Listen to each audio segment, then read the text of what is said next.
Welcome to BeFM Drama, where all this week we're working to present our 5-part adaptation of The Greek Interpreter, a classic Sherlock Holmes mystery by Sir Arthur Conan Doyle. In this story, Dr. Watson has been introduced to Sherlock Holmes' brilliant but deeply lazy older brother Mycroft, who has in turn introduced the good doctor and great detective to Mr. Melas, a professional interpreter of Greek who is now continuing his bizarre tale of how he was kidnapped and forced to travel to a mysterious house where two threatening men are pressuring him to work as their interpreter under the fear of awful consequences should he fail to comply or try to escape. Join me, Joshua Cornwell, as we bring you part 3 of The Greek Interpreter here on BeFM Drama. The small man with the shrill laugh that somehow terrified Mr. Melas led the way down the wide, dimly lit main hall of the house. Harold Latimer followed behind. Melas knew in his heart that the younger man would not fail to strike him from behind with his weighted club if he made the slightest move to escape, and besides, where could he go? The laughing man led him through a door that opened off the main hall and showed him into a room that appeared to be very richly furnished. The room was certainly large, and the way in which his feet sank into the carpet as he stepped across it told him how rich and expensive it was.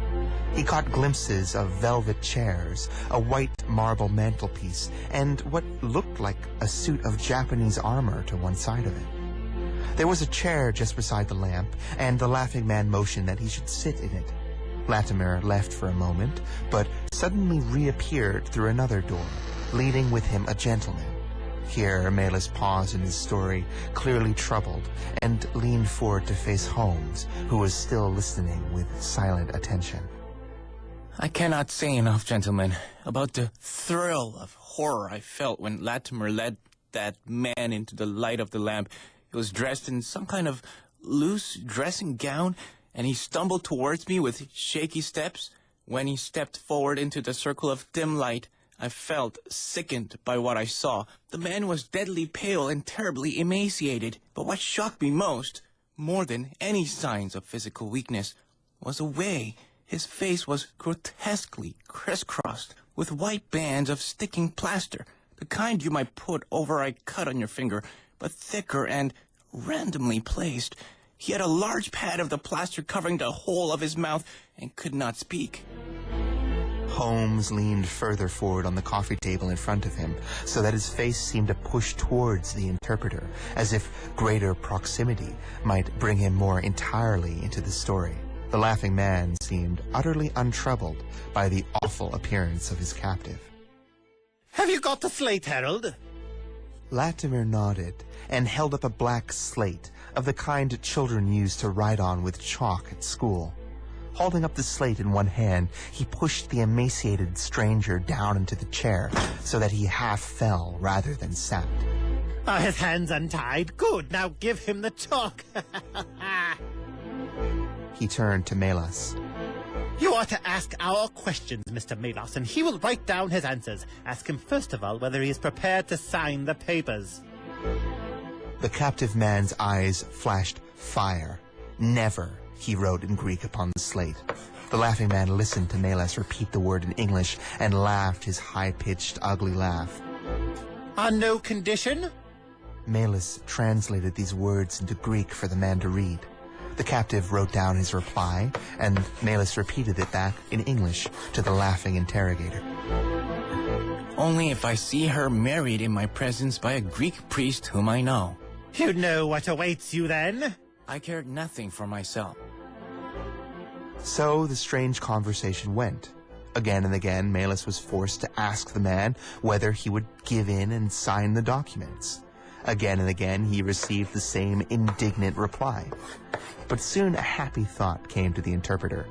He started adding on little sentences of his own to each question, innocent ones at first, to test if either of his captors could understand any Greek.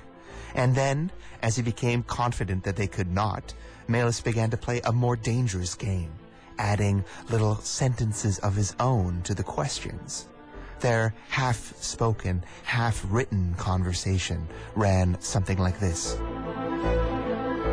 You can do no good by this obstinacy. Who are you? I care not. I am a stranger in London. Your fate will be upon your own head. How long have you been here? Let it be so. 3 weeks. The property can never be yours. What ails you? It shall not go to villains. They are starving me. You shall go free if you sign. What house is this? I will never sign. I do not know. You're not doing her any service. What is your name? Let me hear her say so, Cratides. You shall see her if you sign. Where are you from? Then I shall never see her. Athens. The interpreter leaned forward in his chair and shook his head with a sigh. Another 5 minutes, Mr. Holmes, and I would have wormed the whole story out from under their noses. My very next question might have cleared the whole matter up, but at that instant, the door opened and a woman stepped into the room. He could not see her clearly enough to see any more than that she was tall and graceful, with black hair and dressed in some kind of loose white gown. She spoke English softly, with a slight edge in her voice that spoke to Melas of her Greek origin. Oh, Harold, I could not stay away any longer.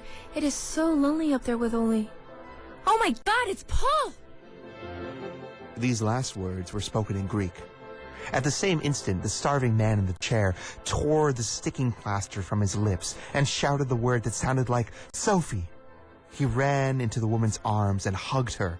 It lasted only an instant. Then Latimer tore the girl off the desperate man and pushed her forcefully out of the room. The laughing man leapt at the captive and struck him with a brutal strike from his elbow, smashing him easily to the floor. Then the laughing man was on him, dragging him out of the room while the interpreter stood in stunned horror, alone for a moment. He thought he might use the opportunity to discover a clue about the location of the house, but then he turned and saw the laughing man in the doorway, breathing heavily and staring at him. That'll do, Mr. Melas. You may have noticed that we have taken you into our confidence over some very private business. We would not have bothered you, but our only friend who spoke Greek was forced to return east, and so it was quite necessary for us to find someone to take his place. We were very fortunate to hear of your powers. The man stepped closer, reaching into his pocket, and Melas could smell his sweat. There are 5 sovereigns here, which will, I hope, be a sufficient fee for your services. But remember, if you speak to a human soul about this, 1 human soul, well, may God have mercy upon your soul. The man giggled to himself and tapped Melas lightly on the chest with a finger. The loathing and horror this insignificant-looking man inspired in the interpreter was enormous. He could see him better now as the lamplight shone on his face. His features were sickly and sallow, and his little pointed beard was weedy and badly nourished. He pushed his face forward as he spoke, and his lips and eyelids were continually twitching with odd tension. But the true terror of his face lay in his eyes, steel gray and glistening coldly with a malignant, unimaginable cruelty in their depths. We shall know if you speak of this. We have our own means of information. Now you will find the carriage waiting, and my friend will see you on your way. Melas was hurried through the hall and out into the vehicle. Mr. Latimer followed closely at his heels and took his place again opposite Melas without a word. They drove again in silence for an interminable distance until at last, just after midnight, the carriage pulled to a stop.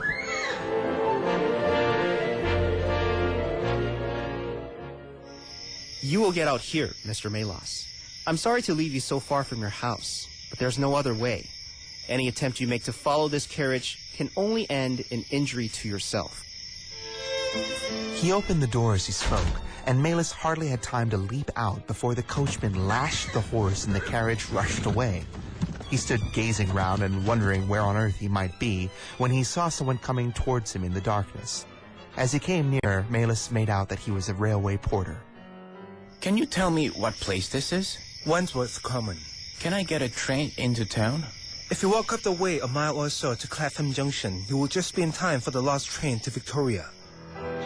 With a final sigh and a troubled shake of his head, Melas came at last to the end of his story. So that was the end of my adventure, Mr. Holmes. I did not know where I was, nor whom I had spoken with, or anything other than what I have told you. But I do know that there is foul play going on, and I want to help that unhappy, tortured man, if I can. I told the whole story to Mr. Mycroft Holmes the next morning, and then to the police. Holmes nodded sharply, and I knew by the bright light in his eyes that there was nothing on earth that could now dissuade him from taking up the case and following it through to its conclusion.